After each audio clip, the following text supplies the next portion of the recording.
বাঁকুড়া জেলার বিশিষ্ট নাট্যবেত্তা নাট্যবোদ্ধা মাননীয় শ্রী গোবিন্দ প্রসাদ বন্দ্যোপাধ্যায় মহোদয় মঞ্চে আছেন।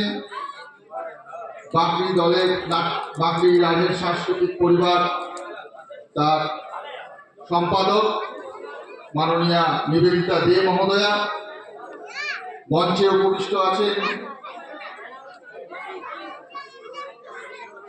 মাননীয় কুম্ভকার, আমি নামটা মনে পড়ছে না স্যার, রয়েছে। আরেকজন গোপালপুর গ্রামেরই বিশিষ্ট মানুষ রয়েছে।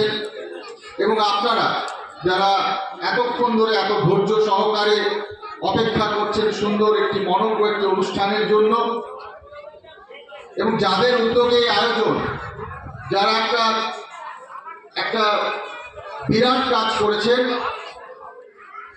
কলকাতা থেকে এসে বাঁকুড়ার এই প্রত্যন্ত জায়গায়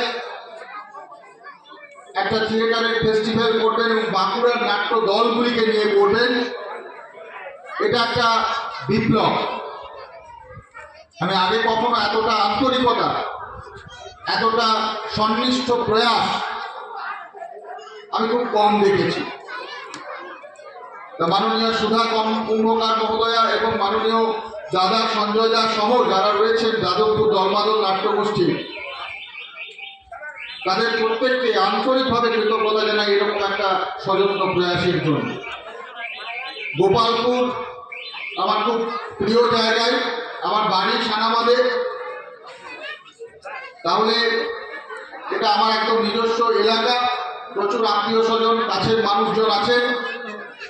আজকে থেকে সন্ধ্যে থেকে বিভিন্ন কর্মসূচি রয়েছে, বসে আঁকো প্রতিযোগিতা থেকে শুরু করে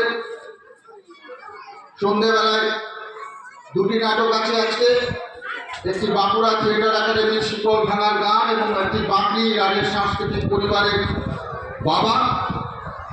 আগামীকাল আরও 3টি নাটক আছে, বর্জরা অঙ্কুশের কিডন্যাপ, বেরিয়াটোর শিল্পী সংসদের লাঠি এবং সর্বশেষ শুশুনিয়া ঐক্যতানের লক্ষণের শক্তিশেষ। এতগুলি নাটক আমরা একসাথে বসে দেখব। আমি আপনাদেরই একজন, বললাম আগেই যে এটা আমার নিজস্ব জায়গা, নিজস্ব ভূমি, অনেক আত্মীয় স্বজনও রয়েছে গোপালপুর গ্রামে। তো আসুন আমি আপনাদের হয়ে এই যাদবপুর দলমাদল নাট্যগোষ্ঠীর এই যে সন্নিষ্ঠ প্রয়াস, এই যে সযত্ন প্রয়াস, আগামীকাল আরও আলোচনা আছে নাটকের উপরে, বিভিন্ন নাট্যদল নাটকের সমস্যা সম্ভাবনা বিষয়ে বলবেন এবং শ্রদ্ধেয় স্যার প্রথমেই সেই বিষয়টা উঠে দিয়ে গেলেন যে নাটক আজকে কেন এখনো প্রান্তিক শিল্প। আমরা আগামীকাল বিভিন্ন নাট্য দলের যে ভাবনা, নিজস্ব ভাবনা, সেগুলো শুনবো, আপনারাও তাতে অংশগ্রহণ করবেন। এবং আসুন, আর কথা নয়, সকলের সমবেত প্রচেষ্টায় আমাদের এই নাট্য উৎসব সর্বাঙ্গ সুন্দর, সফল, প্রাণময় হয়ে উঠুক। নাটক আপনারা দেখুন এবং আরও চাইব যে নাটকের শেষে আপনারা ফিডব্যাক দিন, অর্থাৎ আপনাদের মতামত, ভালো লাগা খারাপ লাগা সেগুলো দিন, ঠিক আছে? ভালো লাগবে, আমাদের একটা ইন্টারঅ্যাক্টিভ সেশন হতে থাকুক। নাটকের শেষে আপনারা সমালোচনা করুন। একটা নাটক শেষ হয়ে যাওয়ার পরে তার কি খারাপ লেগেছে, মন্দ লেগেছে, বা এখানটা হয়নি, আপনারা খোলাখুলি বলুন।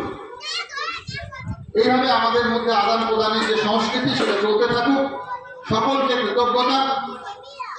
সবিশেষ আমার আন্তরিক কৃতজ্ঞতা জানাতে পারি না, স্যারের সঙ্গে সেরকম সম্পর্ক, স্যার বিভিন্ন স্যারের যে আন্তরিকতা, তার যে অত্যন্ত অমায়িক ব্যবহার, তা আমাদের ছাত্র দলকে সর্বদাই উদ্বুদ্ধ করে এসেছে। আমি সৌভাগ্যবান যে স্যারের সঙ্গে কিছুদিন স্যারের সহকর্মী হওয়া